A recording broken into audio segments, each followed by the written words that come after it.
It's early. God, it's early. And, you know, I was gonna try to sleep later, but I'm thinking about coming out of this, whether it's Norwalk that I had or E. coli or what the hell was going on, because I've never had a Norwalk virus hold on till Tuesday. I'm still fighting it. Not in any scary amount. I'm not going to go to the hospital or anything like that. It's just aggravating. But while rumbly tummies will wake me up, sorry, that doesn't sound very manly.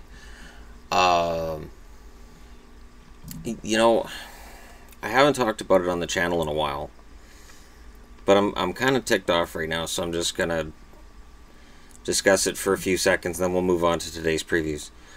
I have altered the way I've done my thumbnails. I've altered the way that I've done all of my metadata. I've altered the way that I do my descriptions.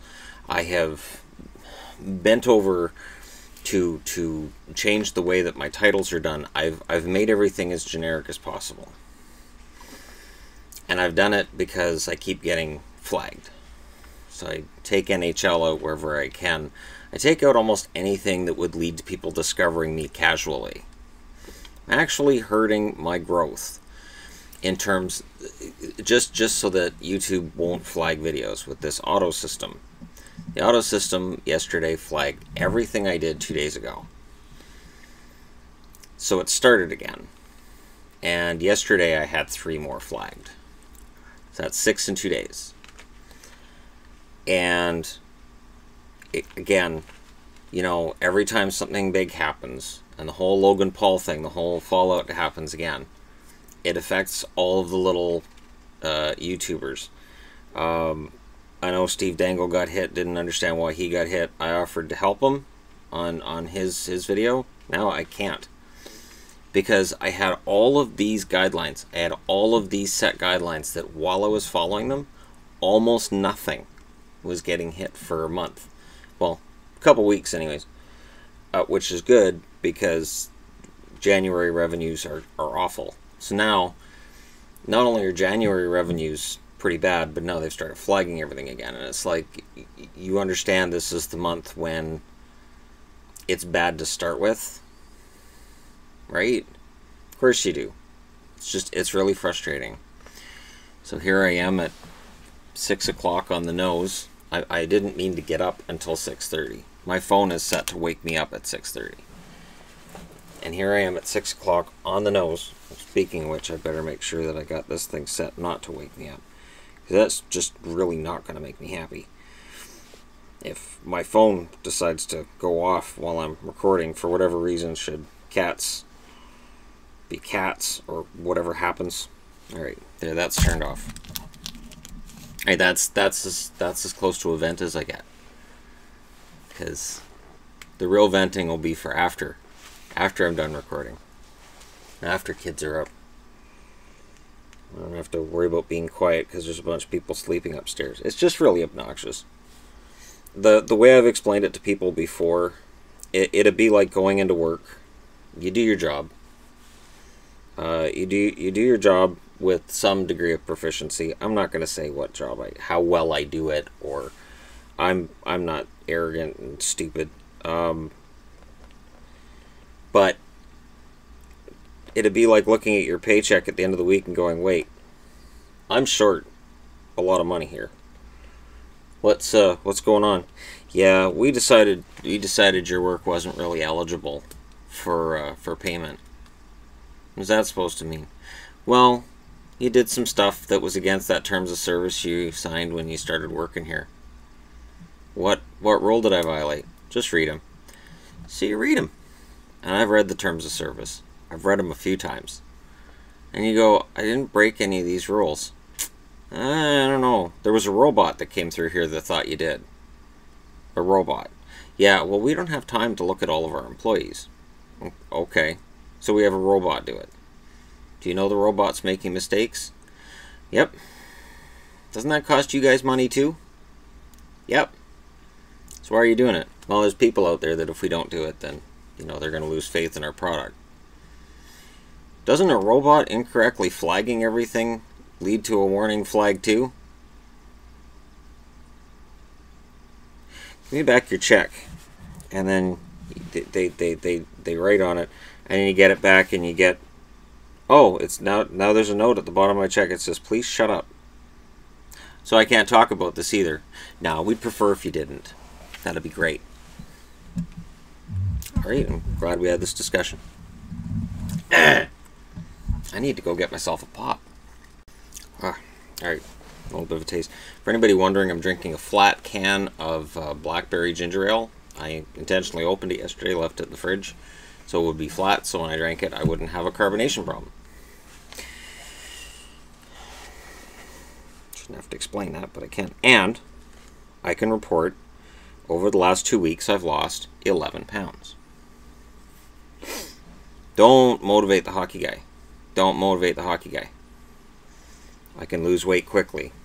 It's made many people angry and scared. Lost 35 pounds in 2 months at one point. Back years ago, scared everybody. It's just at one point I look myself in the mirror and I go, yeah, I don't like this. And my diet completely changes. Alright, speaking of looking at things and completely changing them, let's get into the hockey, because I'm done with this topic. And both topics. My weight and the fact that, well, I guess they're helping me lose weight, right? If you don't have any money, you can't buy food. New Jersey and the Islanders. The New Jersey Devils are 22-12-8. And the New York Islanders are 23-18-4. The New Jersey Devils are third in the Atlantic. They're 1 point behind Columbus, and I get Columbus is high up there. However, that's the amount of games played. New Jersey's got 4 games in hand on Columbus in front of them. This is part of the reason why I'm not too worried about New Jersey. Yeah, New Jersey's had a rough patch, but much like Philly earlier in the season when they had that 10-game losing streak, they've been losing them close. And they were really high up. They had a lot of points beforehand. Philly didn't have that luxury. That's the word I'm looking for. Luxury. Tired. And for the Islanders, they're second in the wild card. They're 1 behind Pittsburgh for the first wild card. They're 2 behind New Jersey for that third spot, and they've played 3 more games than New Jersey. They've played, I believe, 1 less than Pittsburgh. So it's a very tight race, but again, New Jersey's played less games than everybody else. All they have to do is win their games in hand. And once they lose games in hand, or once they keep losing, other teams keep winning, absolutely, they'll start tumbling. But I'm not that concerned about that right now. I think they're still in good shape. The Islanders, coming off that win last night against Montreal, on the back end of a back-to-back, maybe New Jersey can take some advantage here. Maybe they can go in and do some damage against the Islanders.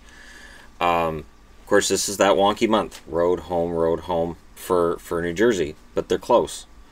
I mean, the Islanders aren't exactly like a 10-hour plane ride away. It's not that bad. And I think this could be to New Jersey's advantage. Never have guys getting complacent. Just you're moving all the time. It can be an advantage. Sure, it could be a disadvantage. The team may not get into a rhythm. I'm just saying that maybe it helps prevent any kind of a losing streak from getting worse, like this one that's at 6. But it's been a slow descend on my power rankings because they haven't been huge losses. I haven't been able to look at the end of the night and go, well, they lost in overtime tonight 3-2. I'm going to drop them 3 spots. Just haven't been able to do that. But it's getting harder to not have that dive. And for the Islanders, nice gutsy win last night. And what I said about Grice, and it'll be Halak today, but because it's back-to-back. Well, what I said about Grice last night when I said it's not going to help his stats, it's not that the 52 saves won't help his stats. It's just he's got 4 goals against.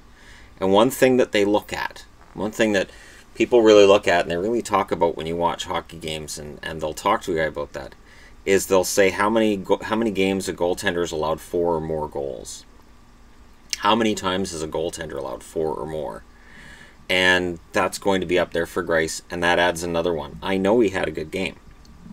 It's optics. It's all optics. All right.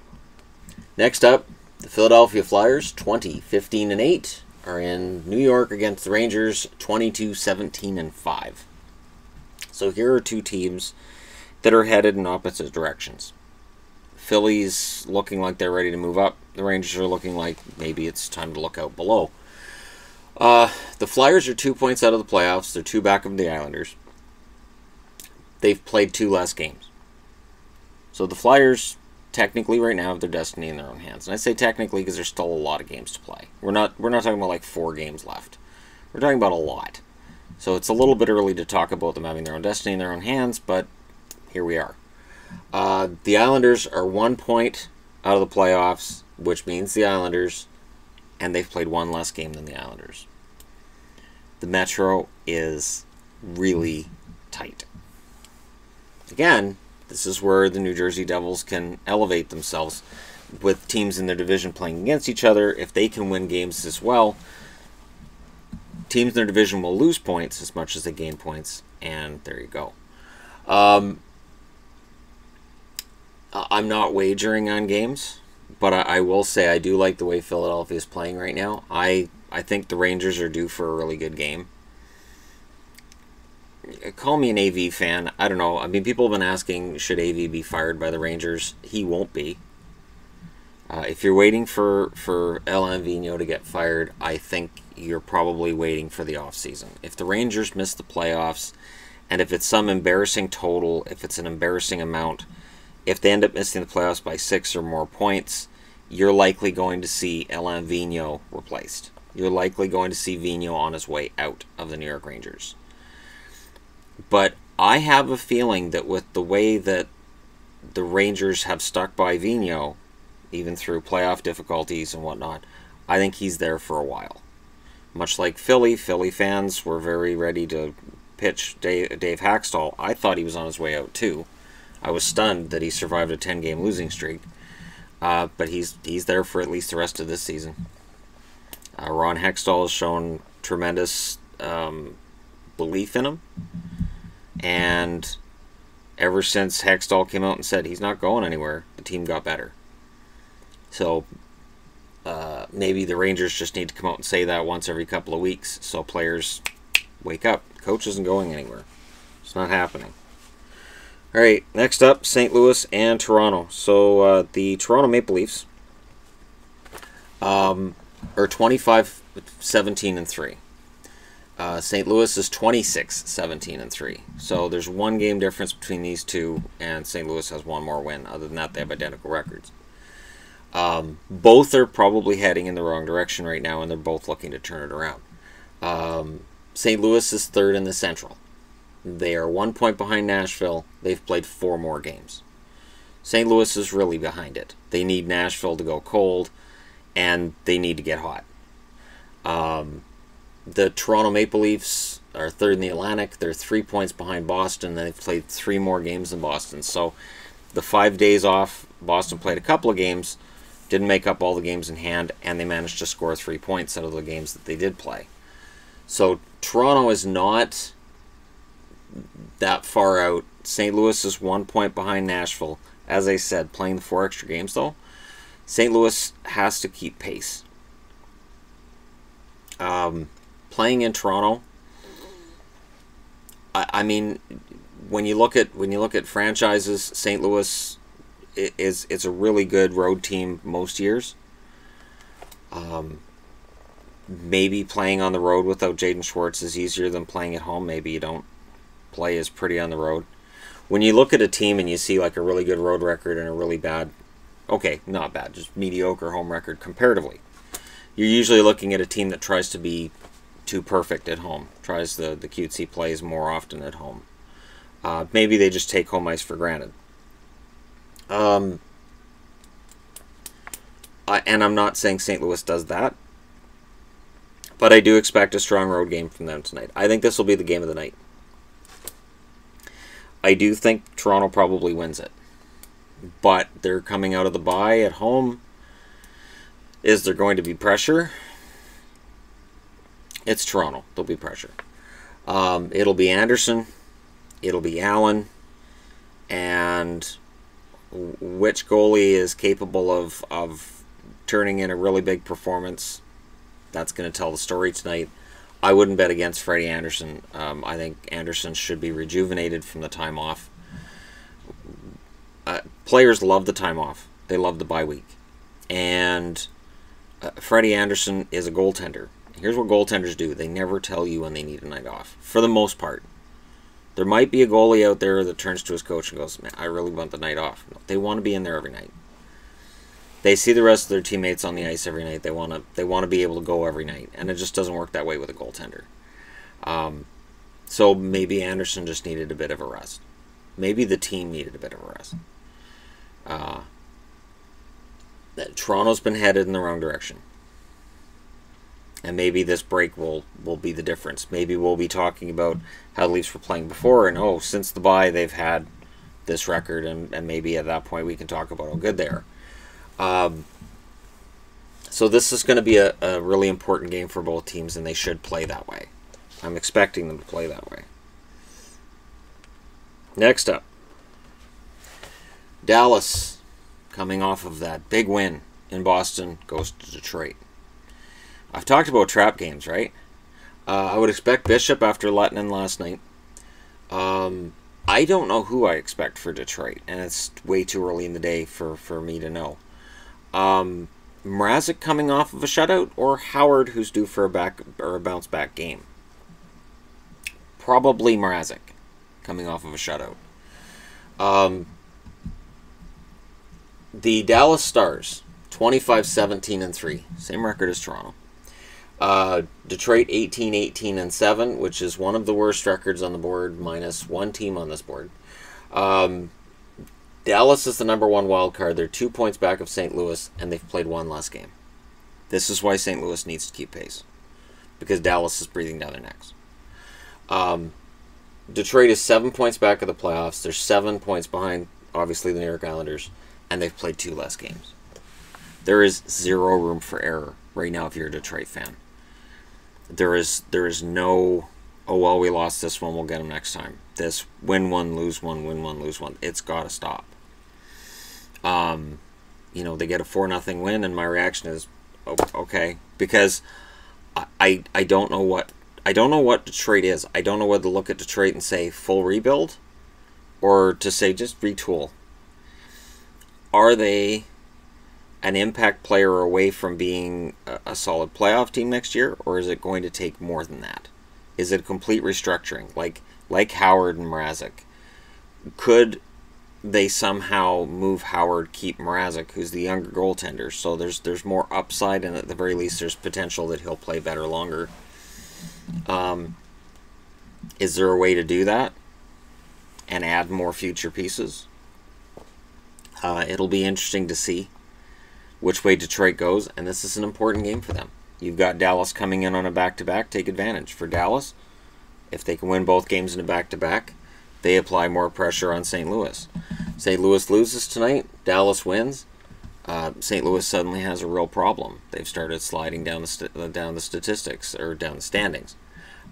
They'd be in a wild card position after that. That's just unthinkable a month ago, when St. Louis, Nashville, and Winnipeg looked unassailable at the top of that division. The Central's tightening up has been the heating up of the teams at the bottom, and the teams at the top have just been playing okay. Winnipeg's had a half-decent run, but they just haven't been as good as the teams behind them. And it's scary to think of which teams are going to actually miss the playoffs after these great starts to the year.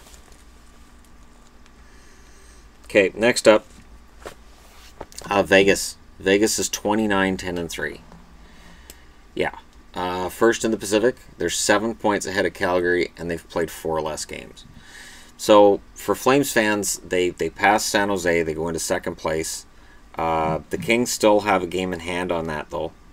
And the Flames are playing great, but at some point that's going to turn. And I'm still not convinced that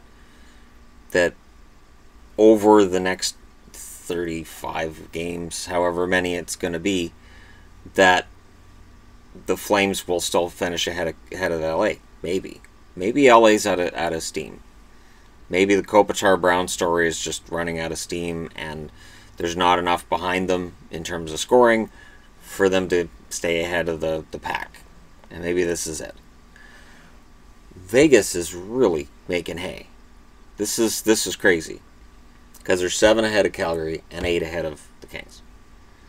And they've played less games than both of them. For Nashville, they're second in the Central. They're 3 points back of Winnipeg, and they've played 3 less games.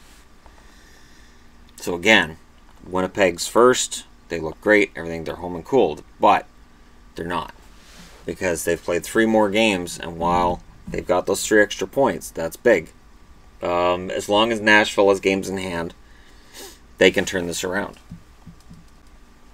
So I completely expect Nashville and Vegas to have one hell of a game tonight. Maybe I'll watch the St. Louis-Toronto game. Well, I mean, I work from 8 in the morning today till 4 in the afternoon, so it really kind of sucks. Can't do preview videos, and by the time I get home, it's probably going to be halfway, at least halfway, or more than halfway through the first period of any Eastern games, including the Toronto game. But I'll watch as much of this as I can, and I'll watch as much of this as I can. Meaning I'll be splitting back and forth, because Nashville games usually start at 6 o'clock my time, so there'll be some overlap between the 2 games. And that's if I can stay away from watching Dallas and Detroit.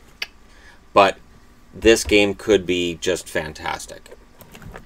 It's in Nashville. I would favor Nashville in this game. Vegas is this weird entity in that they're a very solid team, very solid team. They lack that one big true superstar, which makes them almost impossible to shut down. So you have to play a perfect team game against them. And there's so few cases of teams playing that perfect team game and knocking them off. And that's why they're on pace for 120 points. We'll see if Nashville can knock them off tonight. I'm not 100% betting on it, but if any team can, maybe it's Nashville. Especially since it's in Nashville. It's Nashville country tonight. Nashville country. Now, I saved the best for last. I mean, come on, San Jose and Arizona. This is a first place matchup. Oh, my standing's upside down. Sorry. San Jose 23-13-6. Phoenix / Arizona 10-28-7. I call them both because it's just the Coyotes, right? They're probably going to end up back in Phoenix anyways. And when they go back to Phoenix, are they going to go back to being called the Phoenix Coyotes? Are they still going to call them Arizona? Just the Wandering Coyotes? That could work. If they do a song and dance act, the Wandering Coyotes could work. Which arena are we going to play in tonight? Anyways, the 10-28-7 Coyotes. And we look at that record and we say, well, it's not as bad as it could have been. That's where we're at. Is that as bad as this record is, that considering the first 12 games of the year, Arizona could have been so much worse. San Jose is 1 point back. They're 1 point back of many for that last playoff spot. They've played 4 less games. So Minnesota's become a story. They're in the playoffs. But the schedule maker has really been kind of kind to San Jose. Now, what's interesting is that means that if San Jose wins tonight, the playoffs would be 4 Pacific, 4 Central. That means 3 good Central Division teams would miss the playoffs if they started tomorrow and San Jose won tonight. I have been saying for a couple weeks, that could happen. And this is the kind of game which could be frustrating to Central Division fans. There are Central Division fan bases that are going to be very angry that the schedule sort of favors Pacific Division teams for getting games against Arizona and Vancouver. Teams that would be well into the nothing.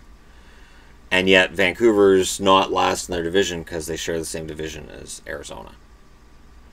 San Jose's not playing badly either. The fact that they're sitting 1 point back of the playoffs shows just how crazy tough it is to make the playoffs now. Hey, they added a 31st team. And they added a 31st team that is a playoff team. So it's made it even harder to make the playoffs. There you go. There's your 6 games of the night. I apologize for the length of this video. I just wanted to do something a little more in-depth than what I've been doing lately with my previews and reviews, which have just been more just, here's your game, here's your goalies, have your fun, which is fine, but I want to do something a little different today. So there you go, something a little different. Thank you very much for watching. Don't forget to hit like and subscribe if you're browsing your way through. And hey, thank you so much for watching. I'll talk to you again soon.